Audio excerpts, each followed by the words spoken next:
Well, good evening. It's 8:30 and I know that this is your last session of the day, so thank you so much for being here with me tonight. I'm Deanne Hurley. I'm the Vice President for Enrollment Management and Student Affairs at Ursuline College. And so my two credentials for this evening, the first is that I've had 30 years working in higher ed, and the second is that I'm the parent of 3 college-age students. So I have a freshman and a sophomore in college, and I actually have one who just graduated this spring, so yay, and he's gainfully employed, even better. So yeah, yes, I know. So how many of you in here are sending your first child to college? Okay, so how many of you have sent a child to college then already? Great, so you are my fellow experts, so you can help with the parents and chiming in to let me know if you think I'm on target or not. So my topic tonight is preparing your teen for college success. And what I want to talk to you about are things that you can do now for your child who is in high school, your teen who is in high school, to help prepare them for their freshman year in college. And so I'm very fortunate working at Ursuline to have resources of the student affairs staff and the counseling and career services staff to be able to talk to them and my fellow parents about things that they wish students knew in high school or that their parents knew to help them with. And that's kind of how we compiled this top 10 list. And so you need to think of yourself as a teacher, which you probably do. You're your child's first teacher, and you're continuing to teach them through high school, even if they're fighting it. So the first thing that we're going to talk about is self-advocacy. Start now in helping your student understand that they need to be able to advocate for themselves. If they have a problem with a class, with a coach, you shouldn't be the one necessarily having that conversation. And that's really tough. I think that we're all here to help our child, and I say child, as a teenager, and probably most of you have kids taller than you are. But our job is to help them learn to be able to do it themselves. They're going to need to be able to do it for themselves in college.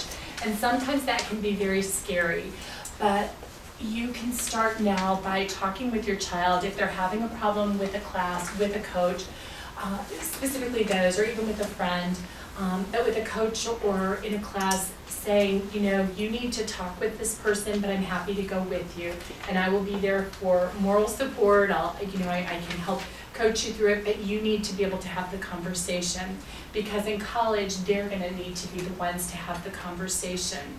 So you know your child best. I'm giving you some top 10 tips, but each of us, our children are unique. I have 3 children. They all could not be more different, and your experience is probably the same. So you're going to know what's going to work best for your child.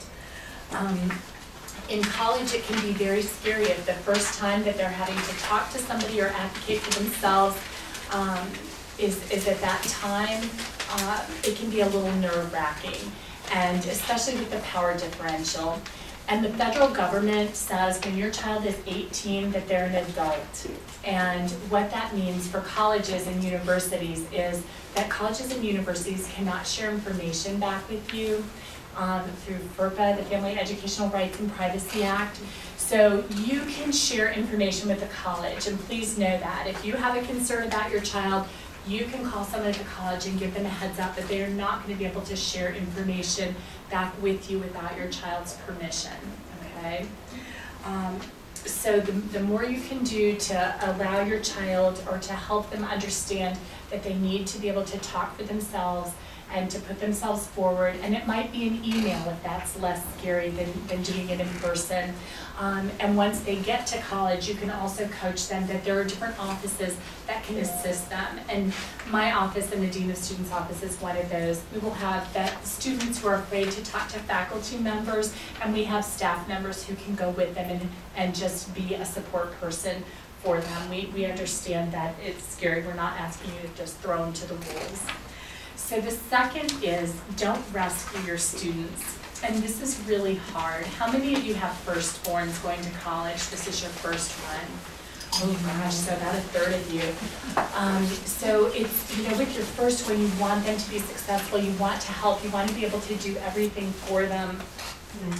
But, oh good.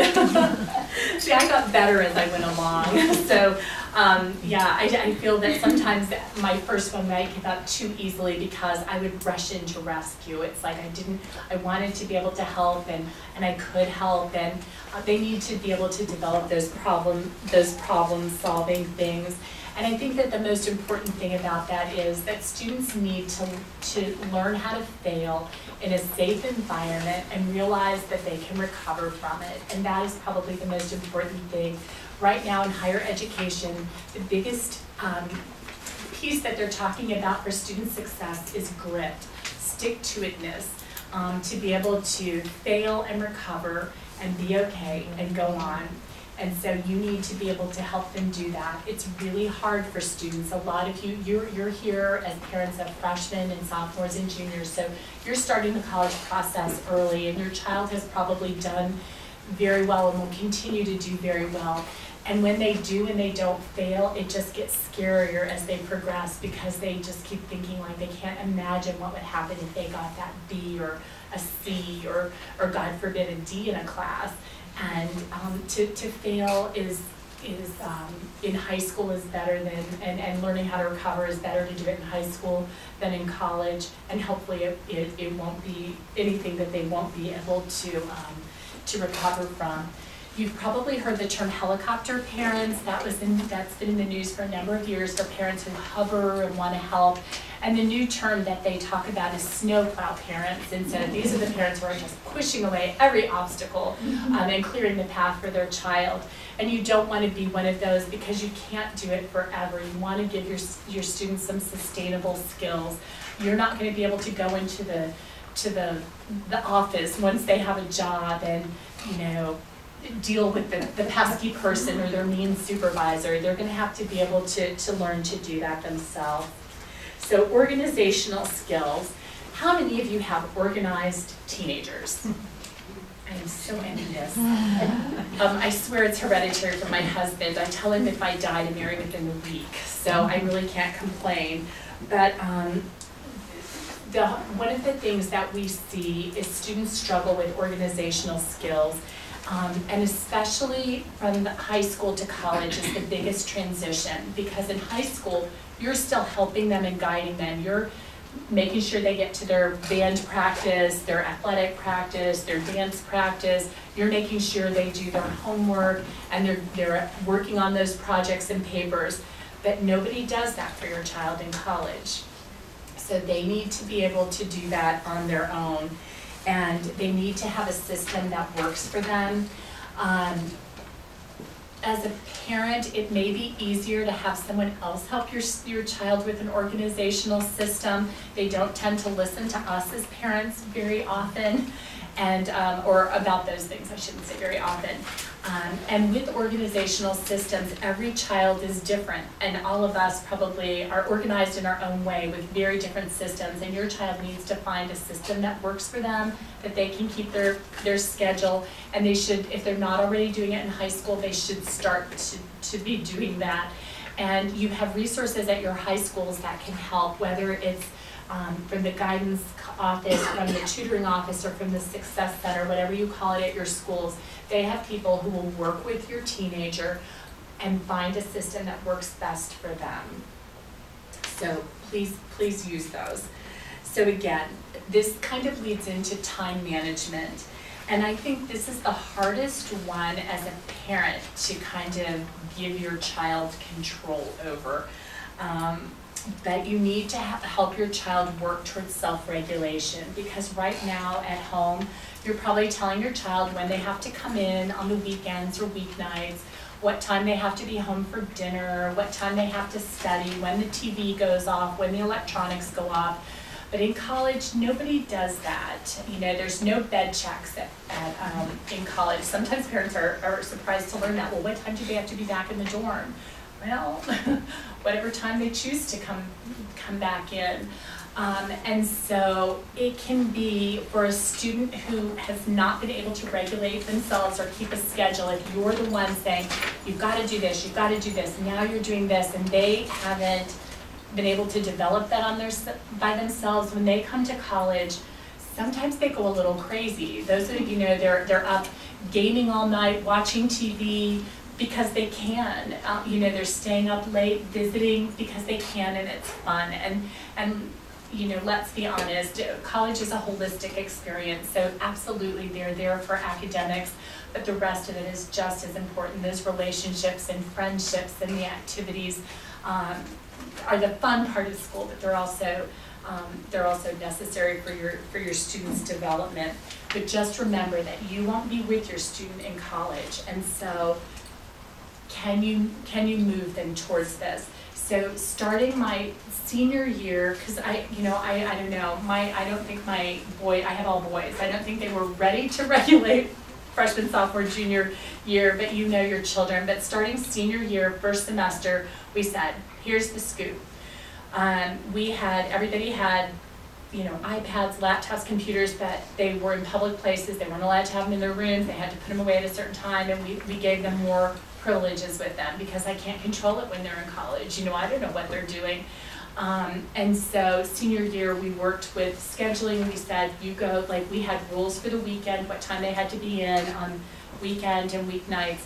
But we let them set their schedules and study, and you know, and then we gave them a little bit more leeway in their second semester, and then more so in their summer to kind of ease them into that. If you're somebody who has to schedule your kid and tell them every second, just think about when that child goes into college and you're not there to do it. Can they do it and be successful? Okay. So our next tip is about reinforcing problem-solving skills. Our teenagers are remarkably good problem solvers if we let them be. And I think sometimes we're so quick to help and offer suggestions that we don't allow them to problem solve.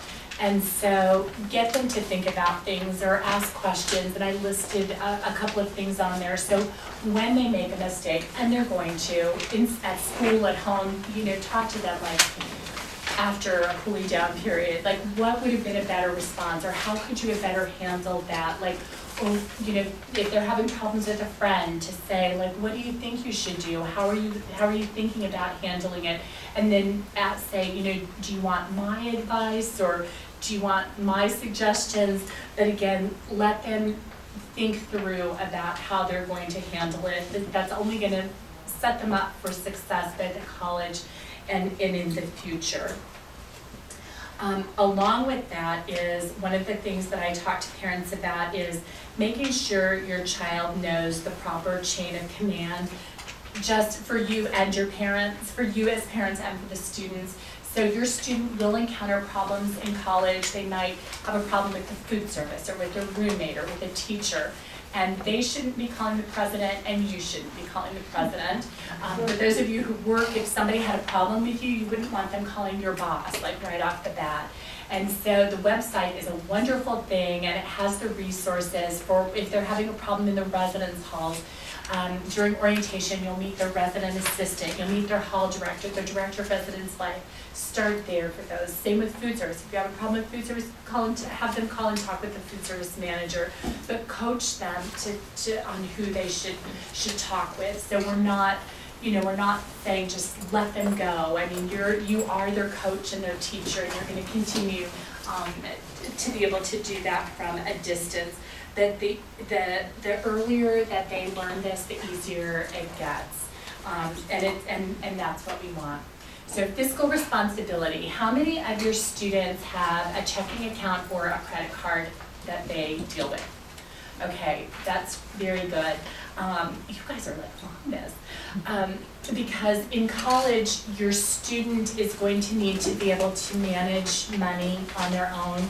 You don't want them not to have ever had a credit card or a debit card or a checking account and then send them to college and expect them to manage. You want to be able to have control over it and make sure that they understand how it works while they're in high school. And so however you do that, if it's, if they're getting graduation money or bar mitzvah money or babysitting money, or if you're giving them an allowance, to make sure that they understand how to manage it. And for some of us in this room, it may be, you may not have monetary restrictions on where your kids go to school. It may be like wherever you get in, and we can pay for it, don't worry.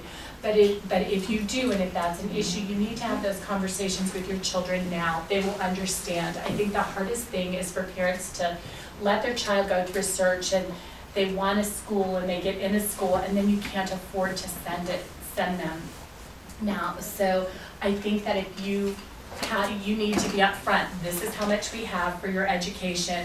This is how much money you're going to have to take out in loans. That's what this is going to be. And it's also fair to say, but the rest is on you, especially for those of you who have freshmen and sophomores. There are a lot of scholarships out there for a lot of things: academics, athletics, band, dance, debate.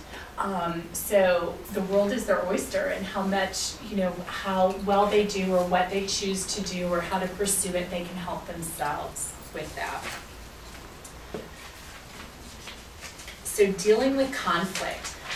I'm probably a little unusual because I think that conflict is positive. I see it as a good thing, because once conflict arises, I know what it is and I can deal with it. I'm not really good with passive aggressiveness. I know something's going on, but I don't know what that is. And so if your child is going to experience conflict in high school, they probably already have within their class, or their, sometimes it's their best friends or on the team. And so being able to help coach them through it and to try to help them not get caught up in the drama, and for you not to get caught up in the drama. And especially, you've probably seen this in high school, and we see it at college, and I always feel bad for those parents, and I feel bad for me when it happens, with my own kids, that your child will have a bad day and call you just miserable, like in tears, or it's just the end of the world. And then they're good and they go on their merry way. You call them like that night or the next day, and they're like, oh yeah, I'm good, I'm going out with friends, or I'm doing whatever. And you're obsessed about it for a week, like, oh my gosh, what's going on?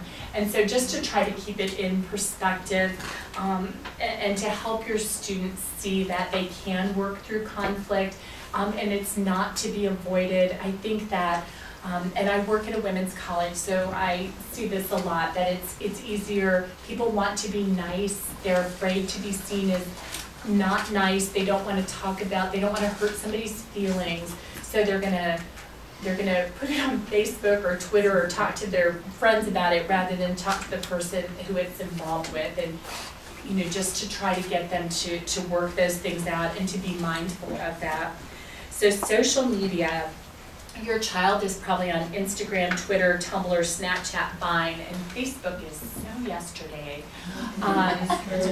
So with social media, just to remind your teens, and if you're not checking their social media, you really should be. So my rule with my kids is this, because even if they make it private, and I do try to recommend that for students, like keep it private so not everybody sees it, but even then you can get to it, but you want to monitor to see what's going on. And I told my kids, I said, I won't like anything, I won't comment on anything like on there, but you need to have a sense of just that once it's out there, it is always out there.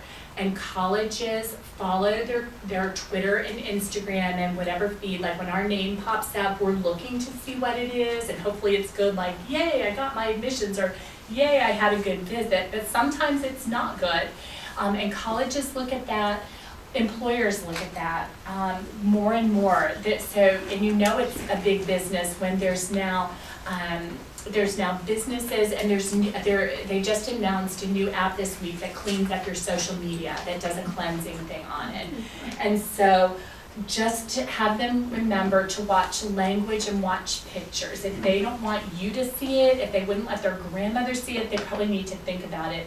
And not that kids can't be cool, and my kids will occasionally use like language that I do not want heard in the home. And I remind them, like, who's gonna see this and what's this, you need to remember this. And probably the biggest lesson that helped my kids was when my middle son was going through the college selection process. Someone in his school got into a school and tweeted out, you know, I got in this school, very good school, because my parents are big donors. And the school revoked his admission and put him on deferred admission until they could have a conversation with him before it was admitted. That went through the whole school like wildfire. And again, it was probably the best, like, oh my God, people pay attention to this, because I think it's so easy to think like, oh, it's just me and my friends. Like, we're the only ones who see it, rather than think about the fact that anybody can see it with enough, you know, with enough hinting. And employers check, and one of the things that I would tell you to let your child know, and I'm sure your high schools do it, but at the college, the discipline system is under me. And when there are any kind of judicials that are going on for alcohol, for visitation, for, I don't know, you name it, it's, you know, things happen. We're checking on social media as to get eyewitness accounts or to get information, and we do use it against them, and so they need to be mindful about what they're posting and what their pictures of, that it can come back to them in a very real way. So majors. This is, I think, just, I'm trying to reassure you for your children. You know, we are asking 17 and 18-year-olds to make a decision. You know, even there at the college, we're having students come up to us at our college table and saying, so what are you interested in majoring in? Do you know? And some do and some don't. And some know what they've wanted to do forever. And some of the parents, you know, we get wedded to those dreams. You know, my daughter's going to be a nurse, my son's going to be an architect, my whatever's going to do this. And it's really hard when they get to school and they change their major.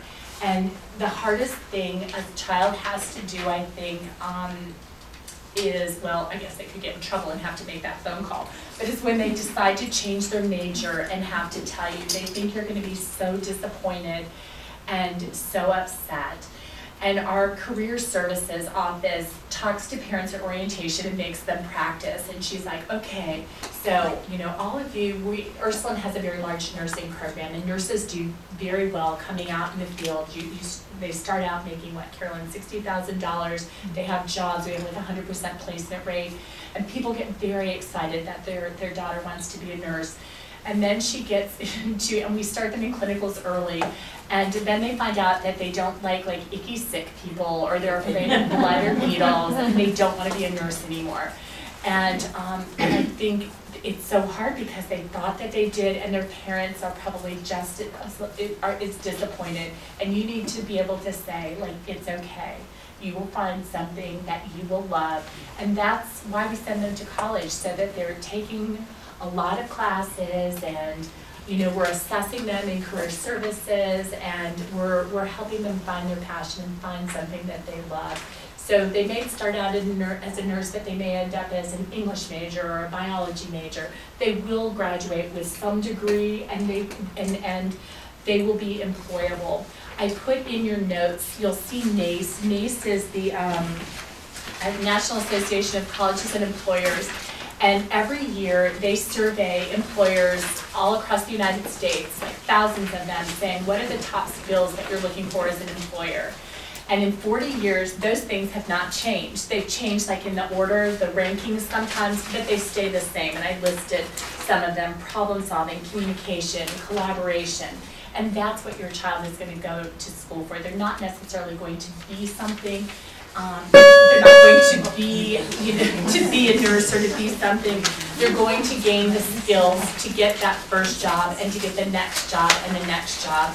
Nowadays, the colleges are saying that it used to be that in our lifetime, we'd have 1 to 3 jobs. Right now it's 8 to 10 for the students coming through college. So they need to have those skills to get the first job and the next job. And then my last piece for you, and I don't want to make any of you cry, especially as sometimes this is an emotional topic, but in your teen, which is the event that is sponsoring this tonight, there was an article coaching your students for success, and Jessica Leahy said, our job as parents is to teach our kids everything they need to know so they don't need us anymore. So, and that means you've been successful. You want them to be able to go out and, you know, they will always need you as your mom and dad, but you want them to be successful and have those skills. So for the parents of college students, how did I do? What did I, any other words of advice to the parents? I think you covered everything. Just remember there are over 3,000 colleges and universities in the United States. Your child will probably, however many they visit, they'll probably love all of them. They'll get into a lot of them, and it really will come down. We've over, you know, in the 30 years I've worked in education, and Carolyn Null-Stork, who's our director of admission, it really comes down to, you know, we'd love to say, well, why do you like this school over this, and try to give us reasons, and they usually will say, it's a good fit, it feels like home, it feels like I belong here. You know, we have students come on our campus who say, this is it, this is where I'm going, it feels good, and they haven't talked with anybody. On the same time, you're going to go on college visits and your students will say, I hate it here. Why? I don't like the buildings. Like, there's just really not a good rhyme or reason, but you'll get into the swing of things and they will all end up where they're supposed to be. All right, I'll say one quick thing. If you just join us back in the cafeteria for 5 more minutes, we're going to give away some more